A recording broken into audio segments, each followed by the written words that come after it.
Kumusta po kayo mga boss? Ito may share na naman ako sa inyo. Itong GMA box. Ano po? Okay. Dito mga boss, ang ginawa ko, wala kasing power po itong GMA box na to. Kaya yan, pinalitan ko na siya ng, kung makikita nyo po sa video, yan, may pinalitan na po ako dyan. Kasi madalas po pag nasisira ang GMA box natin, ang nasisira lang dyan ay yung dalawang capacitor. Yan pong dalawang capacitor na yan. Wala pong power ang box na ito. Kaya pinalitan ko po yan. Okay po. Pinalitan ko po yan ng mas mataas na value para mas, kasi lumobo na po ang capacitor na yan eh. Yan po madalas na sira ng GMA box. Nung mapalitan ko na yan mga boss, yan, ito yung aking capacitor. Na pinalit yung original niya, mas maliit po yan. Dalawa yan, yan. Yun, nung napalitan ko yan mga boss, the same pa rin po siya, wala pa rin siyang power mga boss. Okay, so ibig sabihin may problema talaga itong GMA box na to sa power supply niya, no? Yan, to testingan natin para makita nyo po ng actual, ano po. Ito ay marami pong option sa ganitong, marami tayong option dyan pagka ganyan walang power. Itong i-share ko sa inyo mga boss, kung sakali lang naman meron kayong parehas na GMA box na naka-stock lang, di nagagamit, pwede pong magamit ang pyesa noon. Ita-transfer natin sa kabila. Okay, makikita niyo po sa video na to. Yan, dito mga boss, ang aking yan. Wala talaga siyang, walang indicator light man lang o display yung ating GMA box yan. Meron po tayong supply AC. Yan, ano po? Sa AC yan. Walang display yung ating GMA box. May supply naman tayo. Yun, nakita niyo naman po yung dalawang capacitor na madalas nasisira. Nalitan na, wala pa rin. Dito po mag-transplant tayo ng power supply. Okay, yung original power supply pa rin niya. Pero bago po muna yon, yan. Mag-inject muna tayo ng 5 volts sa diode. Yan, ito po ang aking DC bench, DC power supply, adjustable. Yan. Mag-i-inject tayo dyan ng 5 volts, okay? So yun, meron na tayong 5.2 volts. Okay.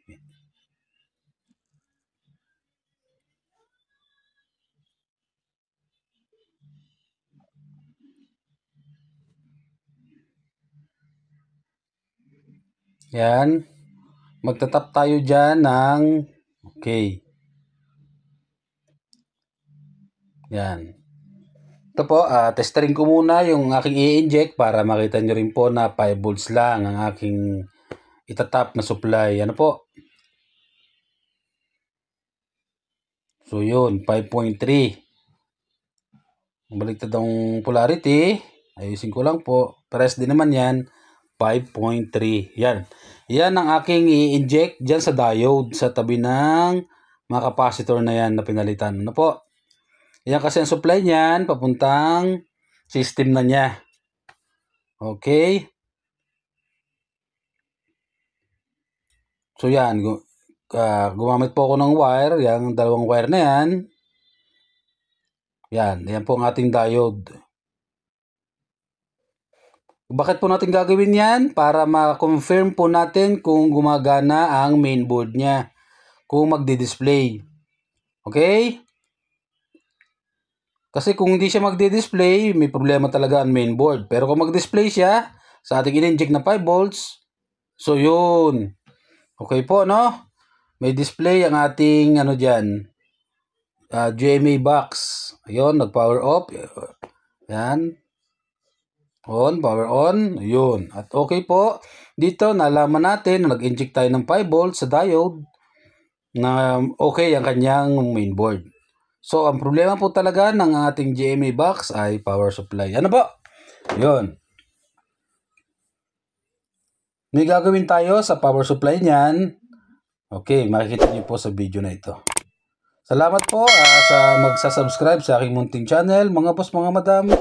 Salamat po at sana may makuha kayong idea sa video ko na itong i-share. Okay? So yan. Ito yung power supply ng GMA box. Yan. Ito po, kung halimbawa meron kayong dalawang GMA box, yung isa ay okay ang power supply, yung isa ay sira ang mainboard, ito po ang share ko sa inyo mga boss. Ayan. Board din po ito ng GMA box. Magtatanong kayo, bakit hindi nagawa yan? Bakit ganyan po yan? Sira na po ang kanyang MCU. Yan. Yan, kukunin po natin yan, yung power supply niyan. Okay? Tapos yan ang MCU niya, shorted na po yan, sira na po. Pagka yan po nasira, ay wala na po. Sira na talaga ang ating box. Hindi na po gagana. Hindi po basta-basta nakakakuha ng MCU na yan, ng IC na yan. Kaya ang gagawin natin mga boss, yung kakat natin yung power supply. Transplant po ang tawag dyan, ano?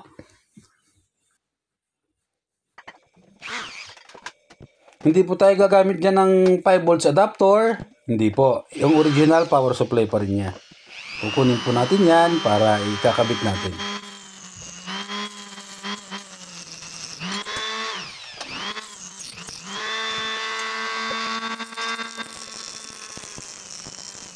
Okay, dito, kinat na natin. Yan, kakat po natin yan. Tapos dito po, sa pangatlong cut, dyan po, mag-ingat kayo mga boss. Huwag niyong isasagad yung cut niya, ano po, kasi mapalatamaan ng kanyang transformer. Yan, ingat po, ingat lang. Huwag niyo na siyang palalampasin, ikat. Ibabaw lang, tapos madali na yung mabiyap.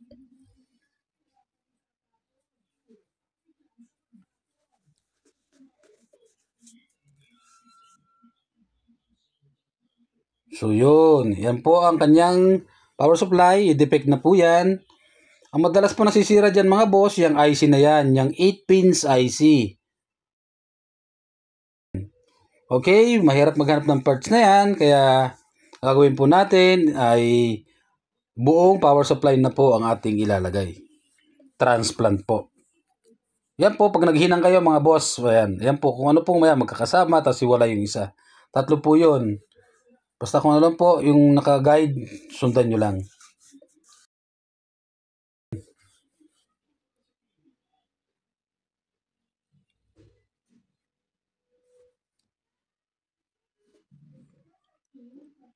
So yun. Tatanggal ko na rin yung isa. Yan. Okay. Mas maganda po kasi pagka same pa din na power supply ang ilalagay.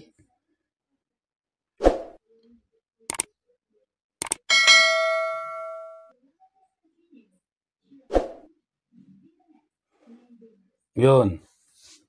At dito mga boss, naikabit ko na po ang ating power supply na transplant. Ano po? Ang ginamit ko dyan mga boss sa pandikit, epoxy. Epoxy ang ginamit ko dyan para tumibay. Yan, testerin natin mga boss. Yung ating pinalit na same power supply kung okay na kanyang voltahe. Ano po? Yan, sa diode tayo mag-test kung meron tayong makukuhang 5 volts. So yun, meron na po tayong nasusukat na 5.2 volts. So meaning po, gagana na yan ng ating GMA box dyan. Kasi matagumpay po natin na i-transplant ang power supply. Okay?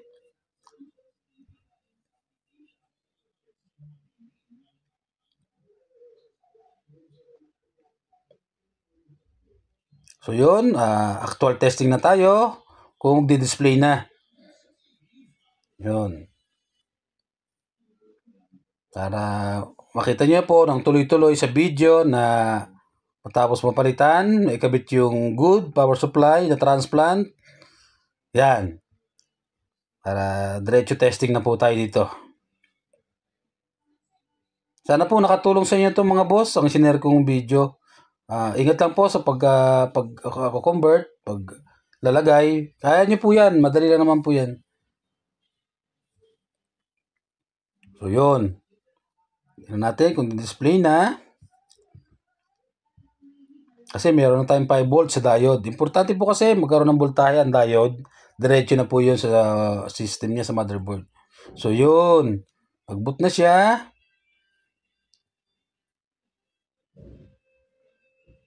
dapat lalabas yung code, screen code niya na C0. Yun, at okay na po ang ating GMA box dito, mga boss. Yan ang kanyang sira. Ganyan po gagawin yung mga boss. Kung halimbawang meron kayong extrang power supply, pwede nyo pong kunin. Ilagay nyo po